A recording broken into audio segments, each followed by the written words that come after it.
अस्सलाम वालेकुम। मैं professor doctor M A Parvez.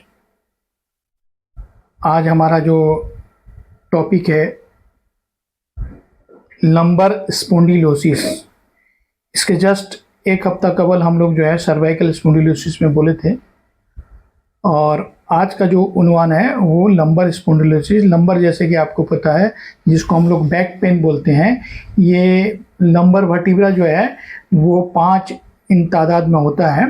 और वहाँ पे जो स्पॉन्डिलोसिस होता है वो भी डिजेनरेटिव चेंजेस होता है। जैसा सर्वाइकल में हम बोले थे वियर एंड टियर या डिजेनरेटिव चेंजेस होता है, यहाँ भी होता है। लेकिन वहाँ जिस तरह इन्वॉल्वमेंट बोले थे, यहाँ भी इन्वॉल्वमेंट वर्टिब्रा का है, यानी 5वां लंबर वर्टिब्रा।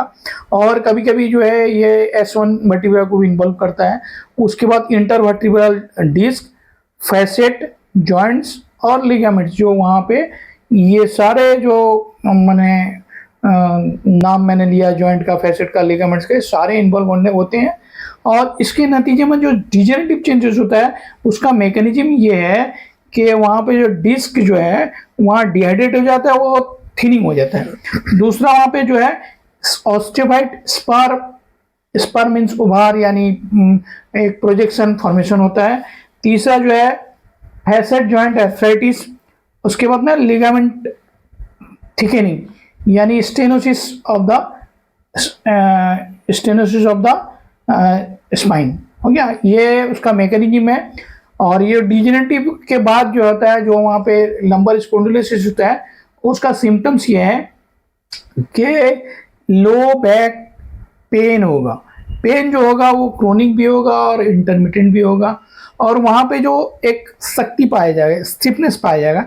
स्टिफनेस सो के उठने के बाद मॉर्निंग में ज़्यादा मिलेगा या रेस्ट के हालत में ज़्यादा मिलेगा। और जो वहाँ पे जो एक फ्लेक्सिबिलिटी, ये हो गया एक्सटेंशन और ये हो गया फ्लेक्शन।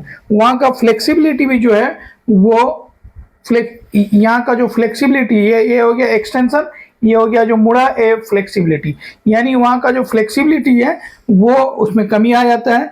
और डिफिकल्टी इन बेंडिंग और ट्विस्टिंग में भी दिक्कत आता है, तो उसको हम लोग बोलेंगे रिड्यूस फ्लेक्सिबिलिटी। उसके बाद ये पेन जो रेडिएट करेगा, यहाँ पे जिस तरह हाथ में इधर रेडिएट करता था, उसी तरह यहाँ जो रेडिएट करेगा हिप, बटक और समटाइम्स जो लेग्स तक, यानी पैर तक जाएगा। और जब नर्व का इन्वॉल्वमेंट होगा वहाँ पे मस्कुलर वीकनेस भी होगा। उसके बाद में वहाँ पे कंप्रेशन की वजह से टिंगलिंग और नमनेस भी होगा। और जब ये सीवियर हो जाएगा तो सीवियर के कंडीशन में ये इसके कॉम्प्लिकेशन में वहाँ पे एक नर्व है साइटिक नर्व, तो साइटिक नर्व के जो है कॉम्प्रेशन की वजह से वहाँ पे एक साइटिका जैसे कैफियत पाया जाएगा। और ये मर्ज और जब सीवियर होगा तो मरीज जो है माने बिला इरादा, यानी विदाउट उसके इरादे, उसका बोल और बराज यानी पेशाब पैखाना जो है वो भी उसका निकल जाएगा। ये नर्व के गड़बड़ी के वजह से ऐसा होता है। उसके बाद इसमें जो है इसके कॉजेस क्या हैं, ये कॉजेस मेनली जो है ये एजेड लोगों को होता है, लेकिन किसी भी एज के लोगों को हो सकता है, एक बात। दूसरा बात, जो रिपीटेडली वेट लिफ्टिंग करते हैं या जिनका पोस्चर खराब होता है या जो प्रोलॉन्ग टाइम तक एक ही पोजीशन में बैठे रहते हैं या खड़े रहते हैं, उन लोगों को भी ये हो सकता है। उसके बाद में इसमें जो है ओबेसिटी भी एक बहुत बड़ा रोल है। ओबेसिटी से वहाँ प्रेशर जो है क्रिएट होता है लोअर लिम्ब पे। उसके बाद में जेनेटिक कुछ जो है जेनेटिक भी कॉज है। स्मोकिंग की वजह से होता है। स्मोकिंग की वजह से होने का रीजन ये है कि स्मोकिंग की वजह से वहाँ ब्लड फ्लो जो है वो कम हो जाता है। और कोई इंजरी या ऑपरेशन या ट्रॉमा के कंडीशन भी हो सकता है। सेडेंट्री लाइफस्टाइल के नतीजे में भी ये लो बैक पेन या लंबर स्पॉन्डिलोसिस हो सकता है। अब इसके लिए हम लोग को क्या करना है, इसका जो रेजिमेन है वो रेजिमेन में जो है हम लोग जो है एंटी इन्फ्लामेटरी जो है डाइट, जिस तरह टर्मरिक हो गया, गार्लिक हो गया, या उस तरह का जो ओमेगा 3 फैटी एसिड हो गया, इस तरह का डाइट हम लोग देते हैं। मैं मेडिसिन की बात नहीं कर रहा हूँ, मैं एंटी इन्फ्लामेटरी डाइट, क्योंकि जहाँ भी पेन होगा, जो पेन में जो है इन्फ्लामेशन के 5 कार्डिनल साइन मिलेंगे। इन्फ्लामेशन के जो 5 क्लिनिकल फीचर्स है, एक हो गया रेडनेस, यानी वहाँ सुर्खी पाया जाएगा। उसके बाद में वहाँ जो होगा पेन होगा, डॉलर, फिर वहाँ गर्मी होगा यानी कॉलर। उसके बाद फंक्शनोलेसिया और ये जो है सारे इन्फ्लामेशन के 5 जो अलामत पाए जाएंगे, स्टिफनेस होगा, पेन होगा, इन्फ्लामेशन होगा। तो इस कंडीशन के लिए ये जो है स्टे हाइड्रेटेड रहेंगे, ज़्यादा जो है लीफी वेजिटेबल्स और ज़्यादा जो है जो वहाँ पे जो है जिस तरह वाटरमेलन वगैरह जो भी इस तरह का जो फ्रूट हो, जूस हो, जो भी इसको लेंगे। उसके बाद वेट को मैनेज करेंगे, यानी अपना जो ओबेसिटी है उसको कम करेंगे। उसके बाद में जो बैठेंगे हम लोग जो है लंबर सपोर्ट देके बैठेंगे और एक जगह 30 मिनट से ज़्यादा ना एक पोस्चर में बैठेंगे ना एक पोस्चर में खड़े होंगे। और जो सामान अगर कोई काम काज के लिए कोई चीज़ अगर लिफ्ट करने का तो टेक्निकली लिफ्ट करेंगे, बहुत ज़्यादा स्ट्रेनस है तो बहुत ज़्यादा ताकत देके नहीं करेंगे। उसके बाद जो है अपना जो है एक्सरसाइज मॉडरेट करेंगे। और उसके साथ साथ जो रेजिमिनल थेरेपी है उसमें जिस तरह हिजामा है, आपका तकमीद यानी फर्मेंटेशन है, इनकबाब यानी वेपरेशन है और स्टीम बात है, ये सब के जरिए जो है हम लोग इसको जो है इसमें जो गड़बड़ी है उसको सुधार करेंगे। और जो दवा है उसमें जो है एंटी इंफ्लामेटरी है, एनाल्जेसिक है, उसके बाद नर्व को ताकत देने वाले ये सारी दवाएं देते हैं। और इसमें जो है मेडिसिन, डाइट, रेगुलर एक्सरसाइज के साथ साथ ये जो है इसमें फिजियोथेरेपी का भी बहुत बड़ा रोल है। और इसमें जो है 2 कैटेगरी का एक्सरसाइज होता है, एक जो है यहाँ पे बटक हो गया और जो वहाँ के जो मसल्स हैं उसको स्ट्रेंथ प्रोवाइड करने के लिए एक्सरसाइज होगा, दूसरा स्ट्रेचिंग वाला एक्सरसाइज होगा। अब मैं हमारे माने दोस्त डॉक्टर नासिर खान साहब को माइक सौंप रहा हूँ कि वो जो रेजिमिनल थेरेपी इनके साथ साथ जो इसमें जो फिजियोथेरेपी प्लस एक्सरसाइज और इसका जो है टिप्स कैसे हम लोग जो है इजीली इससे get rid of the lumbar spondylosis. अस्सलाम वालेकुम। वालेकुम सलाम वरहमतुल्लाह। जी आज सर लंबर स्पॉन्डिलाइटिस के बारे में वो मुझे बुलाए थे और मैं जो है आ गया हूँ। लंबर स्पॉन्डिलाइटिस के बारे में कुछ डिस्कशन की ज़रूरत पड़ गई थी इनको। कई हफ्ता से कई केसेस इनके पास भी मिले, मुझे भी मिले। कुछ लोगों ने लेमिनेक्टमी बोल करके एक ऑपरेशन भी करवाए जिसके ज़रिए से पेशेंट का कंडीशन थोड़ा सा और ज़्यादा बुरा हो चुका है। तो उससे ऑपरेशन से बचने का तरीका यह है। उससे पहले मैं बात कर लेता हूँ लंबर स्पॉन्डिलाइटिस है होता क्या है। लंबर स्पॉन्डिलाइटिस कोई ऐसी बीमारी नहीं है जो अनक्योरेबल कुछ लोग बताते हैं। अनक्योरेबल बीमारी नहीं है। लंबर स्पॉन्डिलाइटिस बहुत आसानी से ठीक किया जा सकता है। अब वो पीरियड के ऊपर डिपेंड करता है। अर्ली डिजेनरेटिव चेंज अगर हुआ है अभी अभी जो लंबर स्पॉन्डिलाइटिस वर्टिब्रा के ऊपर ऑस्टियोफाइट्स जो रीजनरेशन हुआ है वो जस्ट कुछ दिन पहले से स्टार्ट हुआ है तो उसको ठीक करना कोई बड़ी बात नहीं है। वो फटाफट कुछ एक्सरसाइज और कुछ नॉर्मल फिजियोथेरेपी और कुछ सप्लीमेंट्स वगैरह जो जिस चीज़ के बारे में सर बता रहे थे तो वो सब इस्तेमाल करने से ये ठीक हो जाते हैं। अब आते हैं सेकेंडरी पोजीशन में। लंबर स्पॉन्डिलाइटिस को 3 कैटेगरी में हम लोगों ने 3 हिस्से में बांटे, प्राइमरी, सेकेंडरी और टर्शियरी। सेकेंडरी पोजीशन में जिस टाइम में आते हैं तो सेकेंडरी पोजीशन में वो पेन जो है थोड़ा सा ज़्यादा फैलने का चांस रह जाता है। जैसे कि लंबोसैक्रल पोजीशन में जो लंबर वर्टिब्रा भी होते हैं, सैक्रल वर्टिब्रा होते हैं।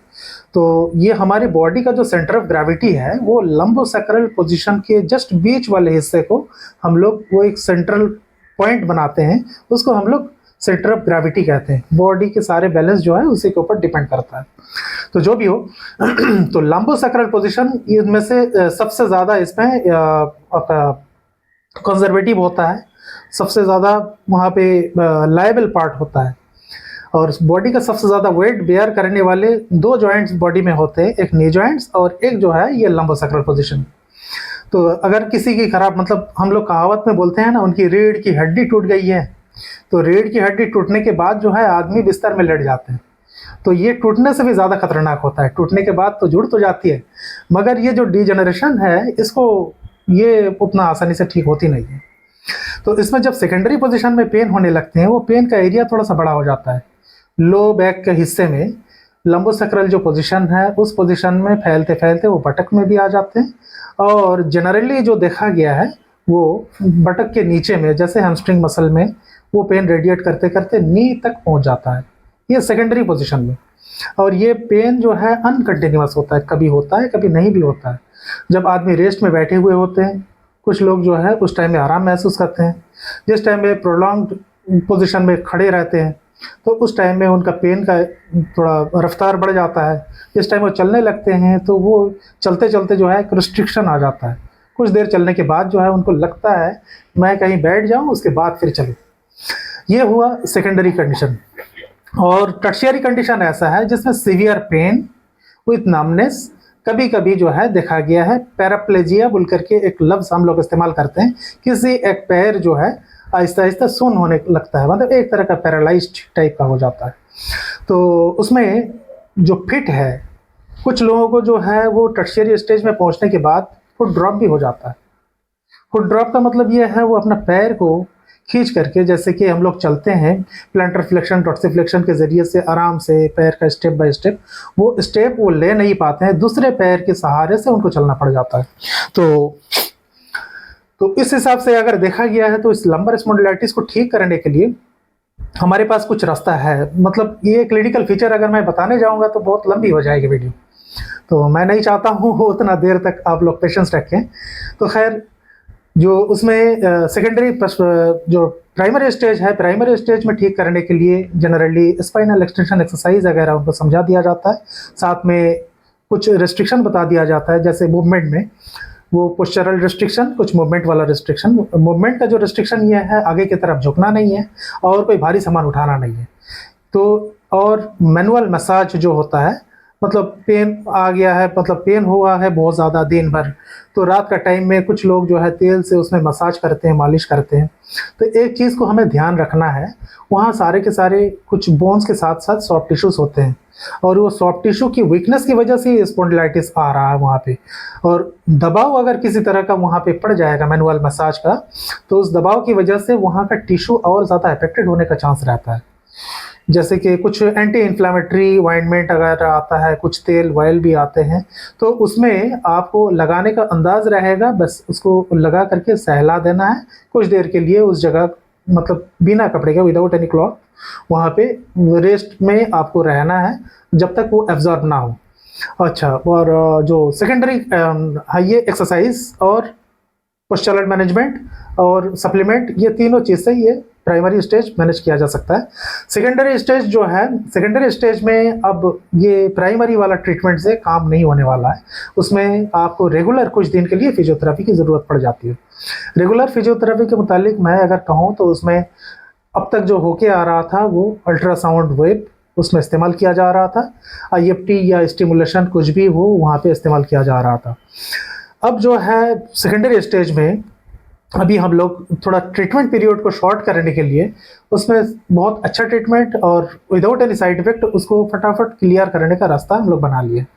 जैसे कि सबसे पहले उनको बॉडी वेट का हिसाब से कुछ रेडियो डायग्नोसिस होने के बाद जब पता चलता है ये पेशेंट ऑस्टियोपोरोटिक नहीं है, या स्पाइन में कोई TB या पॉट्स डिजीज इस तरह का कुछ नहीं है, या तो और कुछ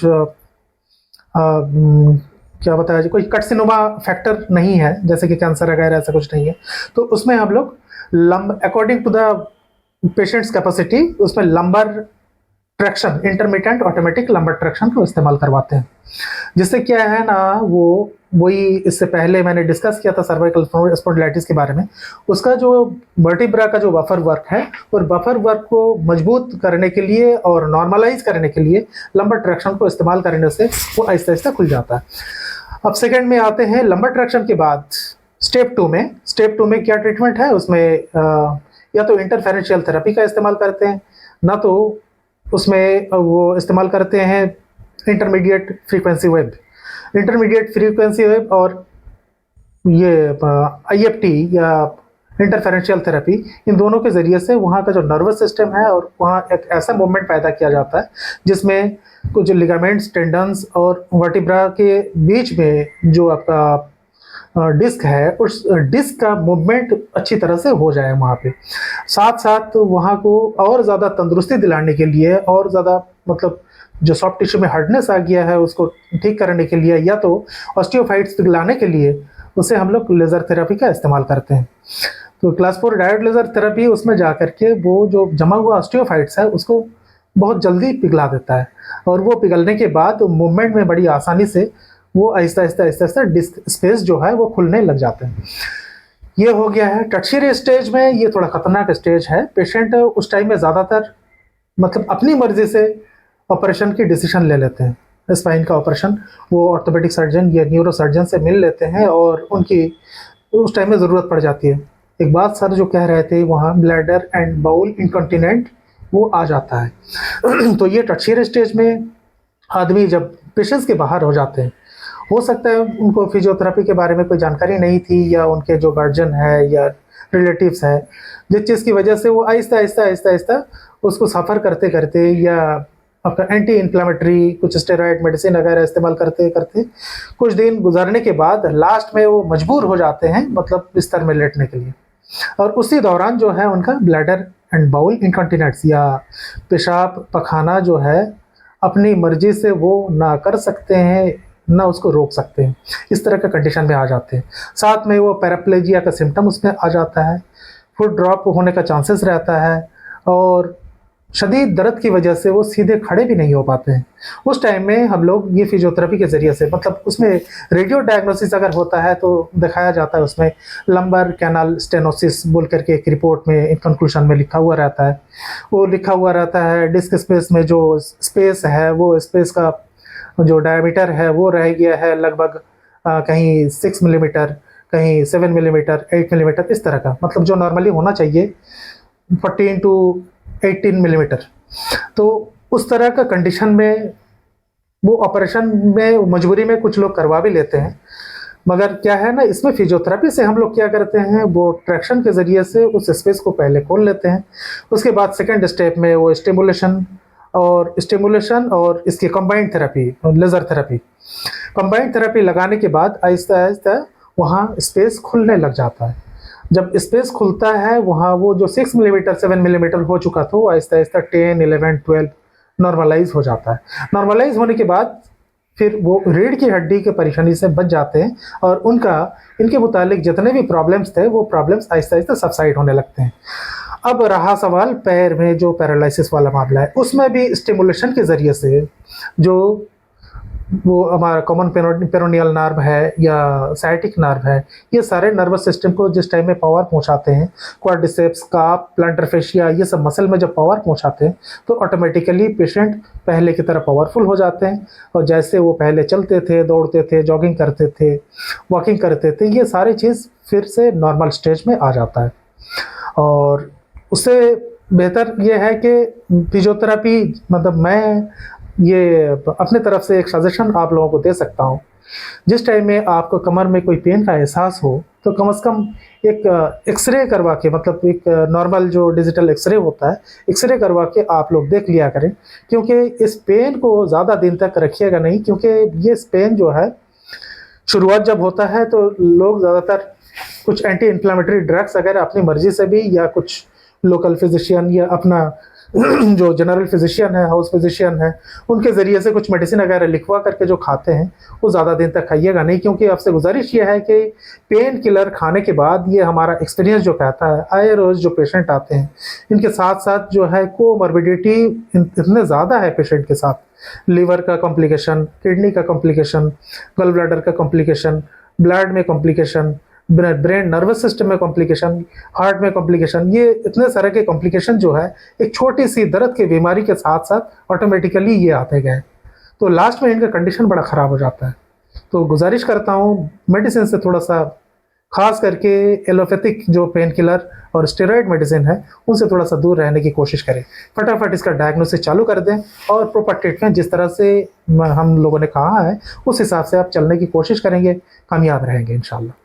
अस्सलाम वालेकुम सलाम। अल्लाह हाफिज। बहुत बहुत शुक्रिया नासिर साहब का।